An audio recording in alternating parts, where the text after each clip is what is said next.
এখনই বিয়ে নিয়ে ভাবছেন না পূজা চেরি। ঢাকাই সিনেমার জনপ্রিয় নায়িকা পূজা চেরি ইতিমধ্যেই ডজন খানেক ছবি উপহার দিয়ে দর্শকের মন জয় করেছেন। এখন কাজ নিয়েই ব্যস্ত সময় পার করছেন তিনি।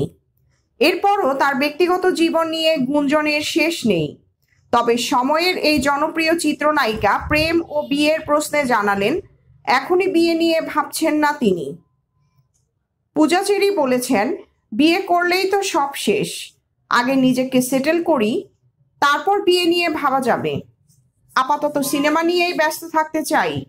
আর আমার কাছে মনে হয় আমি এখনো সেটেল না, আরো অনেক দূর পাড়ি দিতে হবে, যেতে হবে অনেক দূর। বহুদূর না গিয়ে বিয়েটা করে ফেললে মাঝপথেই আটকে গেলাম।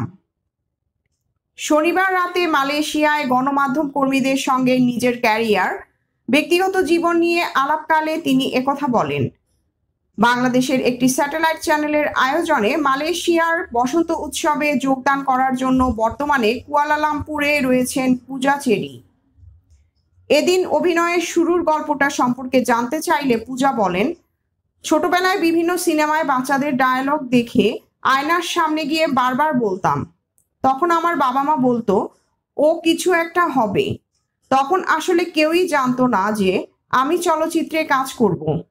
শৈশবটা ওই রকমই কেটেছে। আর কিশোরী হওয়ার পর তো শিশু শিল্পী হিসেবে জার্নিটা শুরু, আর এখন নায়িকা। সিনেমার নায়িকা হওয়া নিয়ে তিনি বলেন, আমি যতগুলো কাজ করেছি প্রত্যেকটা কাজই আমার কাছে অনেক প্রিয়। তবে আলাদা করে বলতে গেলে পোড়ামন 2 এর কথা বলতে পারি।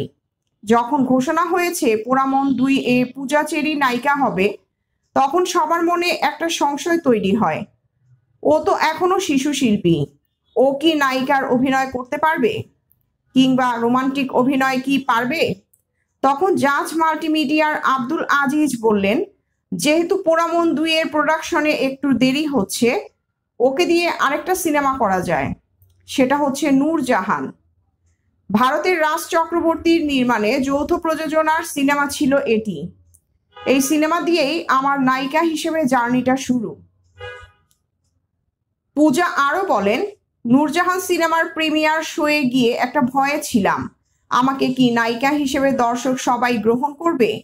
তবে সিনেমার শো শেষে দেখলাম সবাই প্রশংসা করলো এবং আমাকে নায়িকা হিসেবে গ্রহণ করলো। আমি এটা পেরেছি সবার ভালোবাসা এবং দোয়ায়। প্রবাসী বাংলাদেশিদের উদ্দেশ্যে পূজা বলেন, আমি যখন বিদেশে যাই তখন একজন বাঙালিকে দেখলে মনে হয় যে আমি আমার বাংলাদেশকে পেয়ে গেছি। মালয়েশিয়াতে আমার এক টুকরো বাংলাদেশ আছে, এজন্যই আপনাদের টানে এখানে এসেছি। এই তারকা আরো বলেন, আমি সবার উদ্দেশ্যে একটা কথাই বলবো যে বাংলাদেশকে বেশি বেশি করে ভালোবাসতে হবে, কারণ সবার আগে দেশ, প্রিয় মাতৃভূমির সাথে জড়িয়ে থাকায় গভীর আবেগ অনুভূতি। তাই ওই জায়গাটাকে ভালোবাসতে হবে এবং নিজেদের মর্যাদার জায়গাটাই রেখেই সব কাজ করতে হবে। বিনোদন ডেস্ক, ভয়েস, চট্টগ্রাম।